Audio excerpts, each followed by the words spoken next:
Richie from Boston. Today's the 14th. It's March. It's 2019. This is going to freak a lot of you out, whether you're 50, 40, 30, maybe even 20s. But the people that are in the 30-year-old and up category are not going to dig this. And I didn't believe it until I looked it up. I was listening to another channel this morning and another podcaster, and I found out something that I did not know. Now, I've covered the Mandela effect in the past, and I've also told you what I believe the cause of it is.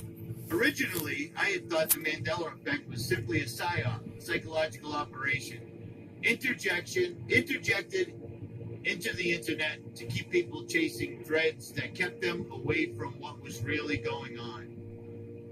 Then later, I discovered it wasn't accurate. For instance, example. For those of you that remember Tiananmen Square, I'm old enough to remember when it happened. I'm old enough to remember when the news started talking about it. This is back before Geraldo Rivera. This is back before Jerry Springer. The news was warning people of the horrific graphic content and the unbelievable thing that the horrible country, the communist China. Imagine that. They used to talk about China like they didn't hold all of our national debt. And ironically enough, now everything that we drive, own, and see is basically made in China. At any rate,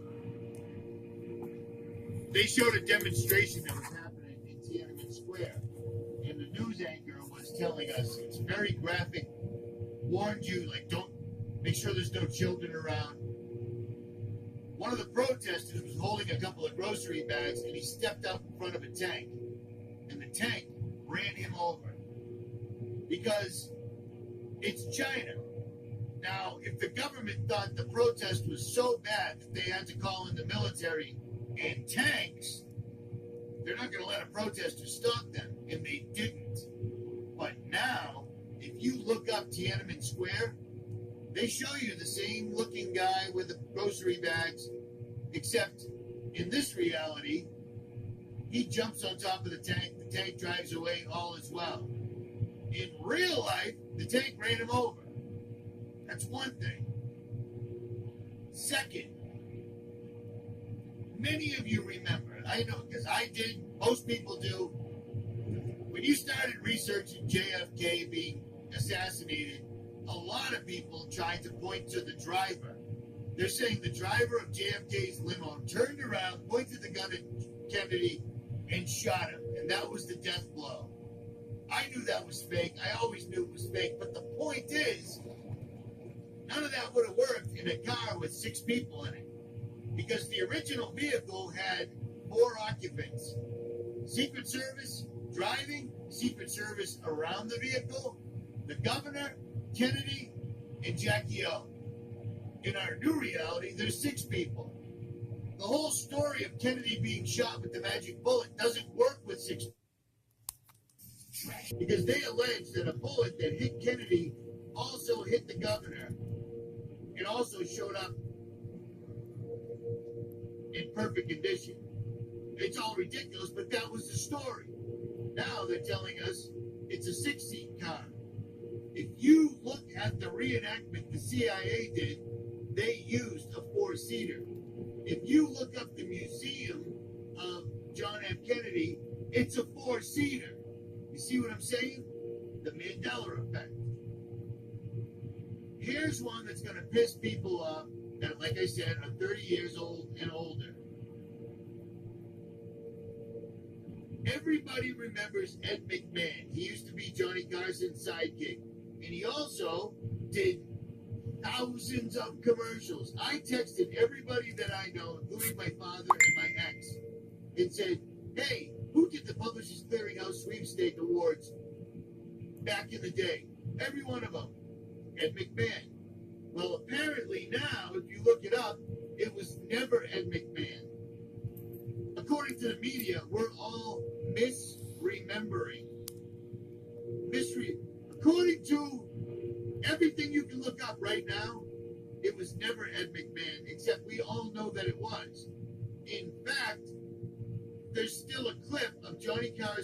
going on the David Letterman show.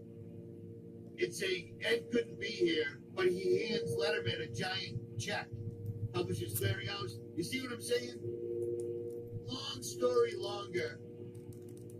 A lot of people are under the impression that there's a great awakening happening. A lot of people are finding out more and more information.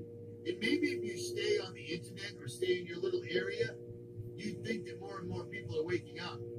But I travel. I go and meet subscribers. I go meet groups. I don't talk about it all the time because most of the stuff that I do is going to get everybody put under scrutiny. How's that? I don't see it that way. The more people that I meet that understand things are messed up, this, that, and the other thing, still believe the mainstream, still believe in science. I don't believe in science whatsoever at all because science has kept its mouth shut while America are poisoning their newborns with vaccines that are laced with thimerosal and whatever else. Science is staying quiet about the chemtrails being sprayed in the sky, and they have been for decades.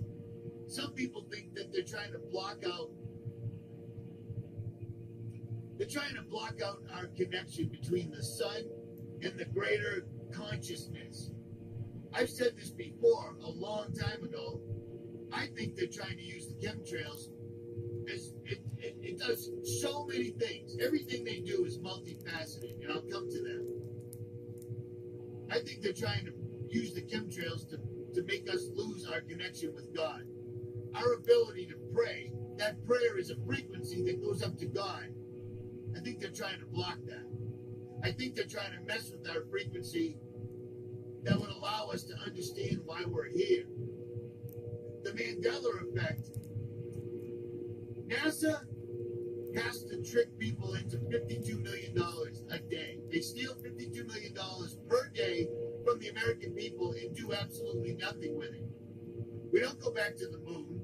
They claim that we have a little remote-controlled car on Mars, which isn't even a planet. It's a little red light in the sky. The reason NASA isn't constantly trying new things they're making a new space capsule that can go through the Van Allen belts. Well, what about the capsule that you used? Remember that time? 6 times? 6 different moon missions they did with this little tin can. Every time an astronaut was asked about the Van Allen belts, we must have went through them. I don't know. Everything seems to be fine. All the astronauts lived into their 80s or more. Do you see what I'm saying? Why isn't NASA spending billions of dollars figuring out anti-gravity, even though gravity's a theory, or any other means other than a heavy lift rocket? You know why? Because all the money from the Nazi-run NASA secret society is going to CERN. They figured out we don't need to go up because we can't go up. Why do you think why do you think Russia and America shot so many nukes straight up and exploded them in the air? They were trying to break the firmament. It's pretty easy. NASA continues to tweet and send out things on social media, keep people placated, while CERN and D-Wave are messing with other dimensions. If you break into another dimension, you're messing with space-time.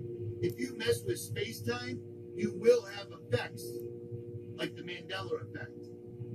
You will start messing with things in subtle ways and sometimes in not so subtle ways. NASA doesn't bother to even pretend to go up anymore except for Mars, but they never go back to the moon. If NASA was real, they'd be at the moon every day. That's how real things work. But they don't, and nobody seems to care, and all is well.